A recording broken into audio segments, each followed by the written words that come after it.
بچے کو جب تک نہیں پتا باپ کی کمائی کیا ہے، بچے کو کھلا رہے ہیں، آپ کو تو پتا ہے کہ آپ کیا کما رہے ہیں۔ جب بچے کو شعور آ جائے اور وہ آپ سے پوچھے کہ جی آپ کی کمائی حلال ہے، آپ کے پاس کیا جواب ہوگا؟ پھر وہ آپ سے بغاوت کرے یا آپ کی بات سے اختلاف کرے، آپ پریشان پھر کیوں ہوتے ہیں؟ آپ نے کیا کیا ہے؟ آپ کے ذمے ہے بچوں کو جب تک وہ کمانے کے لائق نہ ہو جائے، بالغ نہ ہو جائیں، آپ کی ذمہ داری ہے۔ مگر آپ حرام حلال کی خود پرواہ نہیں کر رہے، پھر ان سے کیا چاہیں گے؟ والد صاحب قبلہ رحمت اللہ علیہ کے پاس ایک حاجی صاحب آتے تھے، نام نہیں لے رہا، وہ اپنے بیٹے کے گھر کا پانی بھی نہیں پیتے تھے، اس لیے کہ بیٹے کی ساری کمائی سود کی تھی۔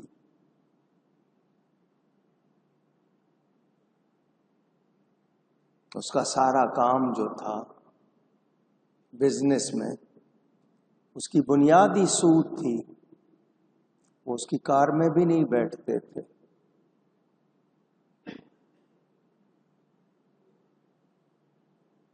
آج کتنے ہوں گے ایسے؟ 2 3 4 فنگر ٹپس پہ، انگلیوں پہ گنے جا سکتے ہوں گے، 1% بھی نہیں ملیں گے، چند افراد۔ تو ہمیں سب سے پہلے خیال رکھنا ہے کہ ہماری اولاد، ہمارے بچے ہماری اصل کمائی ہے۔ اگر ہم نے ان کو حلال نہ کھلایا تو پھر کل ہم جواب دہ ہیں، ہم سے پوچھا جائے گا ہم نے کیا کھلایا، کیا کیا، ہماری کمائی کیسی تھی۔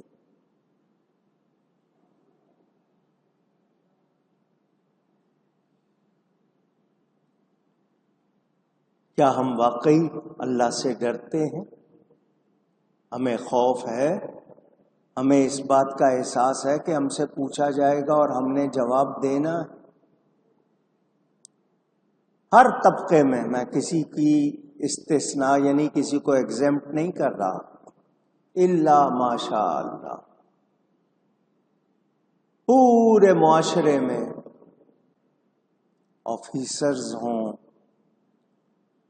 وہ وکیل ہوں، وہ کھیتی باڑی کرنے والے ہوں، وہ تاجر ہوں، وہ دکاندار ہوں، وہ کلرک ہوں، وہ مزدور ہوں، الا ماشاء اللہ۔ اب میں آپ سے بتاؤں یہ کہ دفتر کا ٹائم ہے 8 بجے بالفرض یا 9 بجے، آپ 2 گھنٹے دیر سے پہنچ رہے ہیں تو اس 2 گھنٹے کی تنخواہ آپ پر جائز ہے کیا؟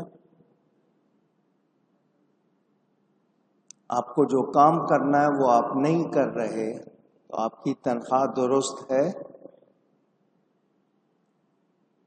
دفتروں کی چیزیں گھروں میں لے جانا،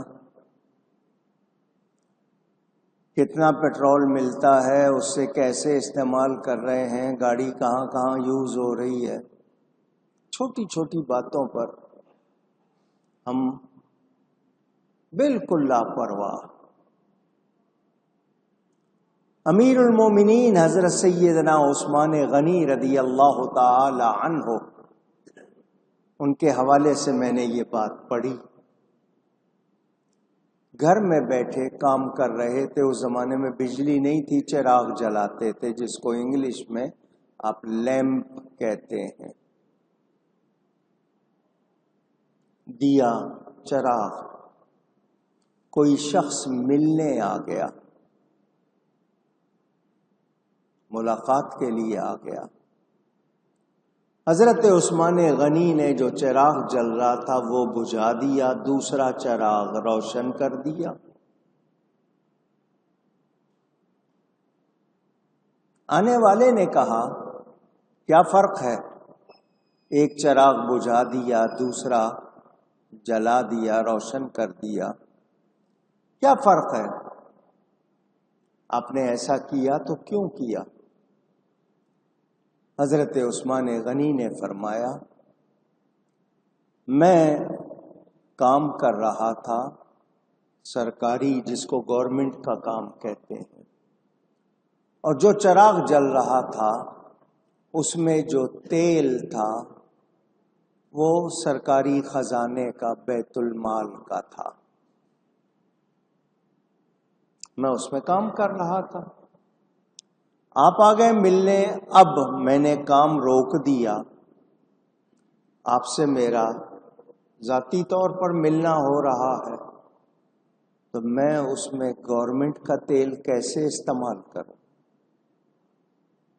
تو میں نے وہ چراغ بجھا دیا، اب یہ چراغ جلایا ہے، اس میں میرے ذاتی پیسے کا تیل ہے، میں گورنمنٹ کا یا سرکاری خزانے کا، بیت المال کا تیل اپنے پرائیویٹ معاملے میں استعمال کر سکتا نہیں۔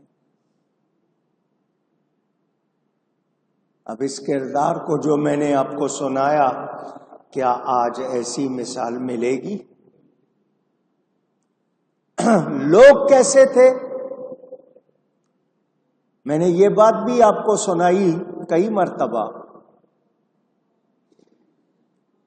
ہمارے امام اعظم، 4 اماموں میں وہ بڑے ہیں، حضرت نعمان بن ثابت، ابو حنیفہ، سب کہیں رضی اللہ تعالی عنہ، ایک جنازے میں گئے، دوپہر کا وقت تھا، دوپہر، آپ دوپہر کہتے ہیں،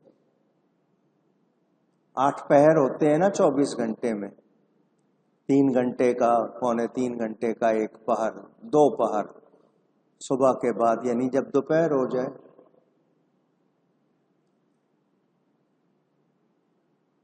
دھوپ تھی، گرمی تھی، جنازے کی تیاری میں تھوڑا سا ٹائم لگ رہا تھا، انتظار کے لیے لوگ کھڑے تھے، ایک مکان کی دیوار کے سائے میں لوگ کھڑے ہو گئے، بجائے دھوپ میں کھڑے ہونے کے، دیوار کا سایہ تھا اچھا، اس میں کھڑے ہو گئے۔ امام صاحب دھوپ میں کھڑے، لوگوں نے کہا حضرت یہاں سایہ ہے، یہاں آ جائیے، آپ دھوپ میں کھڑے ہیں۔ اب دیکھیں تقویٰ کس کو کہتے ہیں؟ تقویٰ کا مطلب اللہ سے ڈرنا، گناہوں سے بچنا۔ فرمایا تم جس مکان کی دیوار کے سائے میں کھڑے ہو،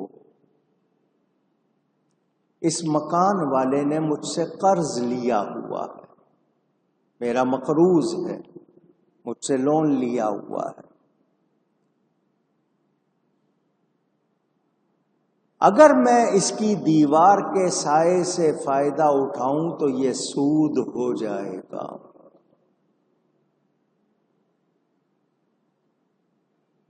سن رہے ہیں آپ؟ سوچ، آج ہمارا کیا حال ہے؟ حضرت سیدنا امام مالک، 4 اماموں میں سے ایک امام مدینہ ان کا لقب تھا، ساری عمر مدینہ منورہ میں گزاری۔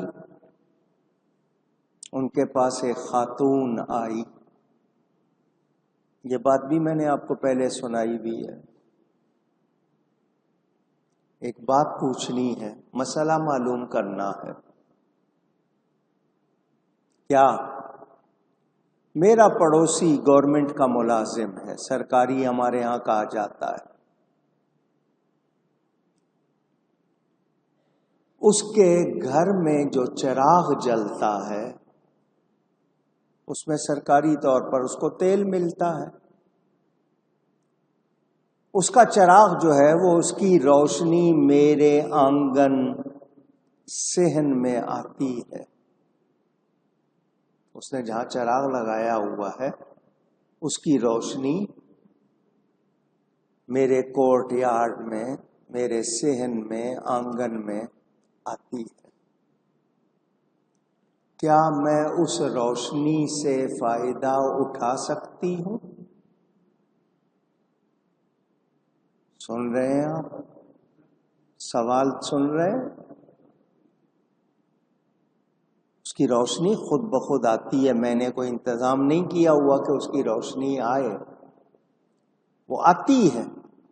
تو کیا میں اس روشنی سے فائدہ اٹھا لوں، چرخہ کاٹ لوں، اس میں اپنے کام کر لوں؟ فرمایا تو جس طرح سے اللہ سے ڈرتی ہے میں تجھے اجازت نہیں دے سکتا، لیکن سوچ دیکھیں مسلمان کا یہ کردار تھا۔ آج دنیا کہتی ہے سب سے اچھا دین اسلام ہے، مگر مسلمان کہلانے والوں کا حال سب سے برا ہے۔ ان کا دین تو سب سے اچھا ہے، مگر یہ خود اس پر عمل کرنے والے نہیں۔ فراڈ، نمونہ کچھ دکھائیں گے، سپلائی کچھ کریں گے، مال کچھ دیں گے، ادھار مال لے لیں گے، واپسی کا نام نہیں لے رہے، قرض لیا ہے واپس کرنے کا نام نہیں لے رہے، دھوکہ دے رہے، ملاوٹ کر رہے، ناپ تول میں کمی کر رہے ہیں، وعدہ کر کے مکر رہے ہیں۔ میں نے اس لیے یہ باتیں کی ہیں، جب ایسی کمائی ہوگی تو بتائیے پھر بچوں کی پرورش کیسے ہوگی؟ پھر اس کا نتیجہ کیا نکلے گا؟ غذا آپ کے جسم میں خون بناتی ہے، اس خون جو آپ کی رگوں میں دوڑے گا، جب وہ حلال یا صحیح نہیں ہوگا نتیجہ کیا نکلے گا؟ پھر ماحول کیسا دیا ہے، تعلیم کیسی دی ہے؟ ہمارے ہاں زیادہ سے زیادہ بچوں کو قرآن شریف پڑھنا سکھایا جاتا ہے، ہم خود بھی نہیں سمجھتے، بچوں کو سمجھانا تو دور کی بات۔ یہ حال ہے معاشرے کا۔ ماں باپ کے حقوق کیا ہیں، ماں باپ کا درجہ کیا ہے؟ بچے ان کو اپنی ضرورت کے لیے کہ ہماری ضرورتیں پوری کریں۔ ادب آداب کیا ہوتا ہے بہت کم بچوں کو معلوم۔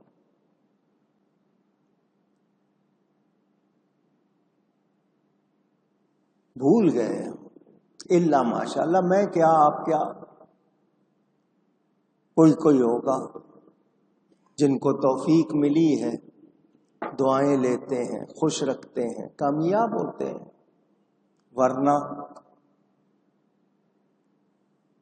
صرف آپ وقت گزار رہے ہیں، آپ کے پاس کوئی خوشی نہیں، مسائل ہیں، پریشانیاں ہیں، بے برکتی ہے، بے سکونی ہے۔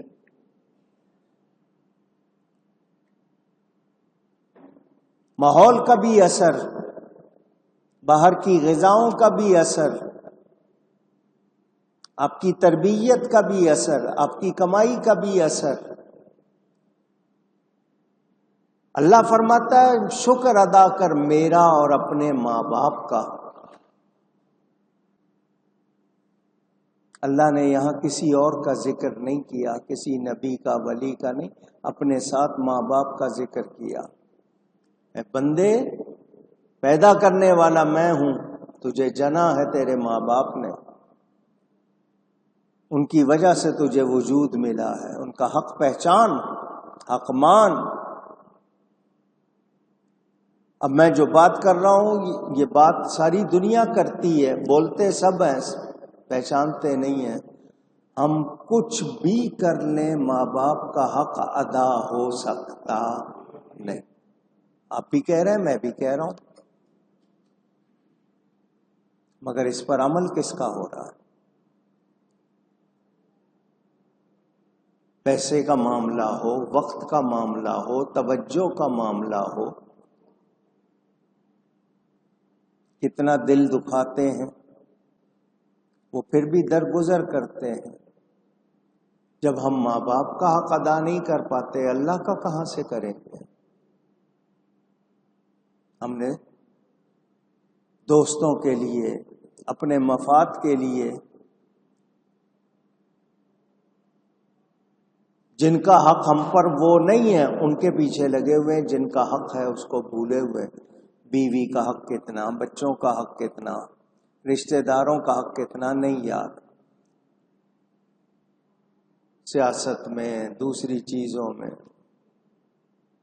ماں باپ کے پاس بیٹھنے کا ٹائم نہیں ہے، لیڈروں کے پاس، دوسروں کے پاس جا کے وقت ضائع کر رہے ہیں۔ شب قدر ہو، کتنی مبارک رات ہے، مگر بیٹا اپنے بوڑھے ماں باپ کی خدمت میں لگا ہوا ہے کہ ان کو چھوڑ کے جاؤں گا، ان کو تکلیف نہ ہو۔ فرض نماز ادا کر رہا ہے، عشاء بھی اور فجر بھی، اس نے نوافل نہیں پڑھے، ماں باپ کی خدمت میں لگا ہوا ہے، وہ زیادہ ثواب لے رہا ہے۔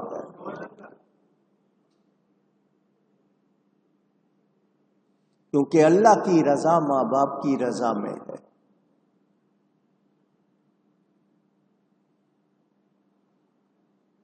میں نے آپ کو حدیثیں سنائی، میں نے آپ کو واقعات سنائے۔ ماں باپ بھی ویسے ہوں، ان کو بھی پتا ہو کہ ہم نے کیا کرنا ہے، انہیں بھی نہیں معلوم، دین سے وہ بھی نہ آشنا، نتیجہ کیا نکلے گا؟ وہی جو آپ کے سامنے ہے۔ میں روز بیٹھتا ہوں، ہر دوسرے دن شکایت، جی بچہ بگڑ گیا ہے، جی بات نہیں کرتا ہے، جی سلام نہیں کرتا ہے، جی کبھی ماں کہہ رہی ہے، کبھی باپ کہہ رہا ہے، کبھی کوئی کہہ رہا ہے، ٹیلی فون آتے ہیں، خط آتے ہیں۔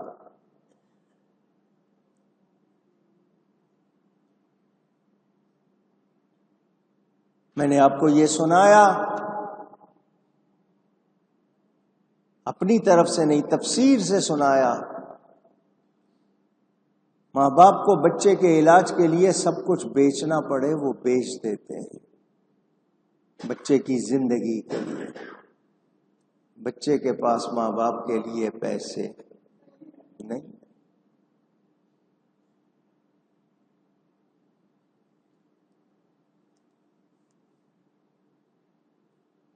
سوچنا چاہیے۔ ہم لوگ بھولے ہوئے ہیں کہ ہم نے قبر میں جانا ہے، ہم لوگ بھولے ہوئے ہیں کہ ہم نے اللہ کے سامنے جواب دینا ہے۔ ہم شاید یہی سمجھتے ہیں یہ مولوی ڈراتے ہیں، ایسی کوئی بات نہیں، مزے کرو۔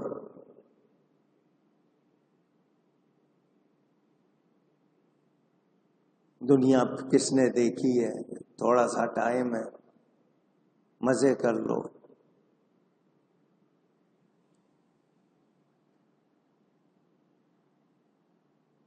مزوں کی وقتی لذت کی خاطر ہم کتنا بڑا نفع چھوڑ رہے ہیں۔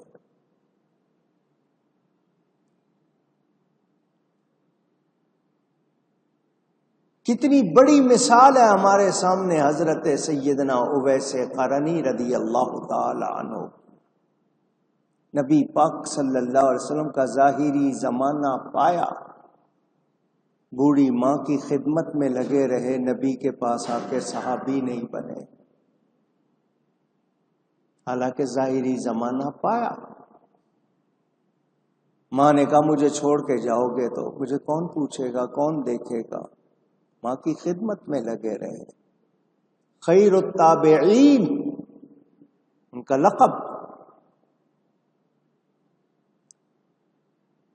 تابعین ان لوگوں کو کہتے ہیں جنہوں نے صحابہ کو دیکھا، ان کی پیروی کی، تابعین کہلاتے ہیں۔ یہ ان میں بہتر سب سے کتنا درجہ؟ حضور نے حضرت عمر، حضرت علی سے فرمایا تم میرے اس دوست سے ملو گے، جب ملو اس کو میرا یہ جبہ دینا اور اسے کہنا میری امت کے لیے دعا کرے۔ آج ہم غافل. خواتین کا کیا حال ہے، مردوں کا کیا حال، باپ ماں دونوں. بچے پھر کہاں سے اچھے ہوں گے؟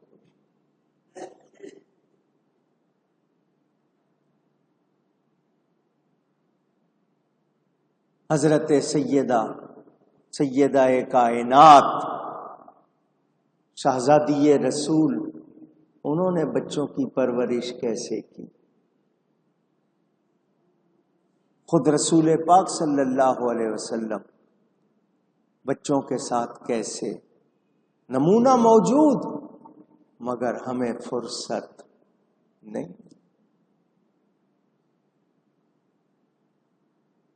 ہمیں سیکھنا چاہیے بچوں کی تربیت کیسے، ہمارے حقوق کیا ہیں، ان کے حقوق کیا ہیں، ہم سیکھتے ہی نہیں.